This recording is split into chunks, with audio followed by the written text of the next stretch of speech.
श्रीमन्महागणाधिपतये नमः। श्री सरस्वत्यै नमः। श्री सद्गुरुभ्यो नमो नमः।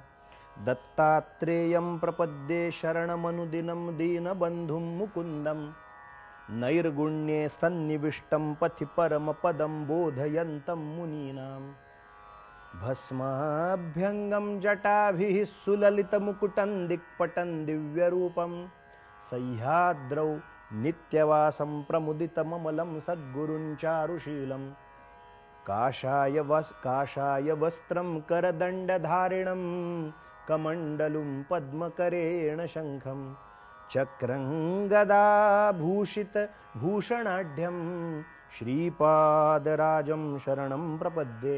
अवधूतचिंतन श्री गुरुदेव दत्त श्रीपाद श्रीवल्लभ श्रीमन्नृसिंह सरस्वती स्वामी महाराज की जय। श्रीमद वासुदेवानंद सरस्वती स्वामी महाराज की जय। श्री गुरुदेव दत्त गुरुदेव दत्त गुरुदेव दत्त दत्त दत्त।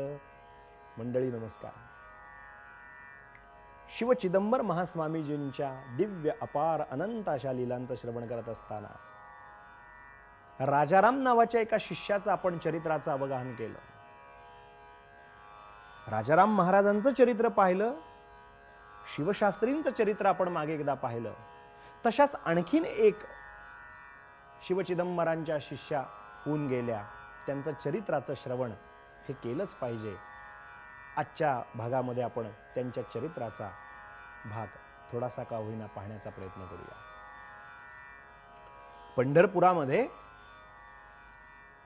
पांडुरंगाची सेवा करणारं एक दाम्पत्य आहे, विठ्ठल भक्त असं एक दंपती आहे। रोज यावं आणि पांडुरंगाची अतिशय श्रद्धेनं पांडुरंगाच्या चरणांची सेवा करावी।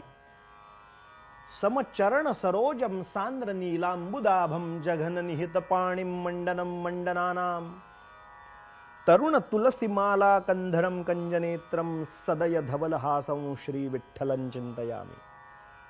त्या पांडुरंगाच्या चरणाची सेवा करून एका विठ्ठल भक्त दंपतीच्या पोटी शके 1714 मध्ये विठाबाईचा जन्म झाला, एक कन्यारत्न प्राप्त झालं। या दंपतीनी महावैष्णव असलेल्या या दंपतीनी पांडुरंगाची अनन्य सेवा करत असताना पंढरपुरामध्ये आपल्याला कन्यारत्न प्राप्त झालं, म्हणून या पोराचं नाव, या पोरीचं नाव, या मुलीचं नाव, या लेकीचं नाव विठाबाई असंच ठेवलं। बघा, ही विठाबाई म्हणजे अनंत जन्माचं काहीतरी घेऊन आली होती हो जणू। काय असतं की मागच्या अनेक जन्माचा अभ्यास असल्याशिवाय वैराग्य नावाची जी काही चीज आहे ती उत्पन्न होत नसते।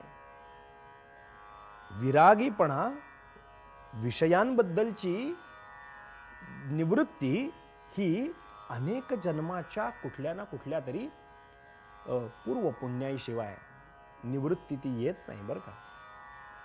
आणि म्हणून प्रापंचिक दृष्ट्या बालवयापासूनच ही जी विठाबाई होती ती लहानाची मोठी झाल्यानंतर हळूहळू मोठी होत असताना हिच्या मैत्रिणींच्या बरोबर खेळायची, परंतु पांडुरंगाचेच खेळ खेळावेत, पांडुरंगाचीच एक मूर्ती जवळ ठेवावी आणि पांडुरंगाच्या मूर्तीबरोबरच रममाण व्हावं, रत व्हावं, खेळावं तर पांडुरंगाशीच खेळावं आणि खेळ सुद्धा खेळावेत ते पांडुरंगातला मध्यस्थ ठेवूनच खेळ खेळावे।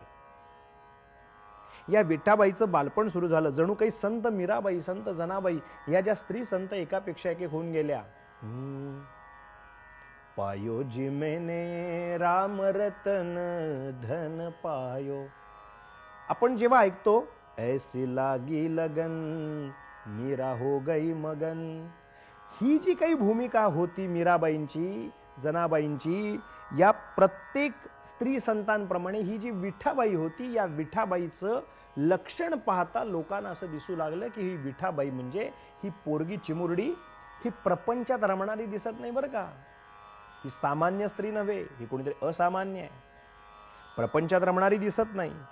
दिसामासानं हिची भगवत भक्ती वाढू लागली आणि परिणाम बघा काय झाला की तिच्या मनामध्ये प्रपंच करावा ही वृत्ती कमी आणि जास्तीत जास्त पांडुरंगाचं नाव कसं घेतलं जाईल, भगवंताची कृपा माझ्यावर कशी होईल, ती रात्रंदिवस पांडुरंगाला प्रार्थना करते, दयाघना रुक्मिणीवरा मला या संसारात पाडू नकोस, मला या प्रपंचात पडायचं नाही, मला या संसारामध्ये पडायचं नाहीये. तू दीनांचा वाली आहेस ना, तू अनाथांना मार्गदर्शन करणार आहेस ना, तू दीन दयाघन आहेस ना, दीन दयाळ आहेस ना. हे प्रभो, हे भगवंता, मला सुखाचा मार्ग सापडत नव्हता, परंतु सर्व सुखाचे आगर बापर घोमा देवीवर, असं जे काही म्हणून ठेवलंय त्याप्रमाणे तुझ्या चरणाशी सगळं सुख आहे. पांडुरंगा, मला तुझ्या चरणापासून काही वेगळं करू नकोस. निरंतर निरंतर निरंतर भगवान पंढरीनाथांचा धावा करावा. तिचे आई वडिलांचं तिच्यावरती लक्ष होतं. अखेर वाटणं वेगळं आणि होणं वेगळं. समाज व्यवस्था एक म्हणून असते. आई वडिलांनी भूमिका अशी घेतली की आई वडिलांनी तिचा विवाह करण्याचं योजलं, तिचा विवाह करण्याचं ठरवलं.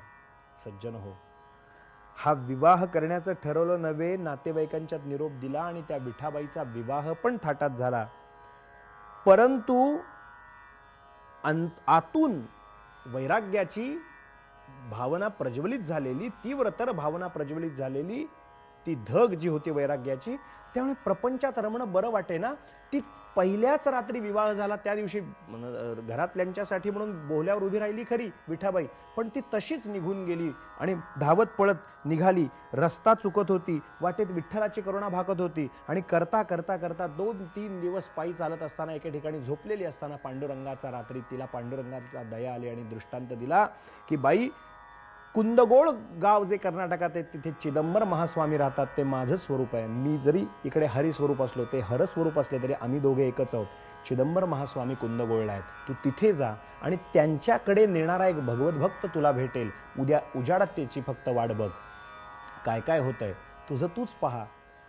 पांडुरंगाकडून आज्ञा झाली आणि स्वप्नातून विठाबाई जाग्या झाल्यावर का, विठाबाई स्वप्नातून जाग्या झाल्या आणि पहाटे जरा उजाडलं होतं न होतं तेवढ्यात टाळ मृदुंगाचा आवाज झाला, नादध्वनी कानावरती गरजू लागला. कोण आहे म्हणून बघितलं तर चिदंबर, जय चिदंबर शिव चिदंबर, जय चिदंबर शिव चिदंबर नामघोष कानावर आला. चिदंबर स्वामींचा संदर्भ पांडुरंगाने दिला होता. आणि हे कोण आलेत, कोण होते ते राजाराम महाराज होते. मग या राजाराम महाराजांनी त्या विठाबाईला कसं नेलं चिदंबरांच्या चरणाशी, आपण उद्याच्या चरित्राख्यानात तो कथाभाग पाहू. आज वाणीला इथेच विराम देऊ. अवधूत चिंतन श्री गुरुदेव दत्त दत्त दत्त.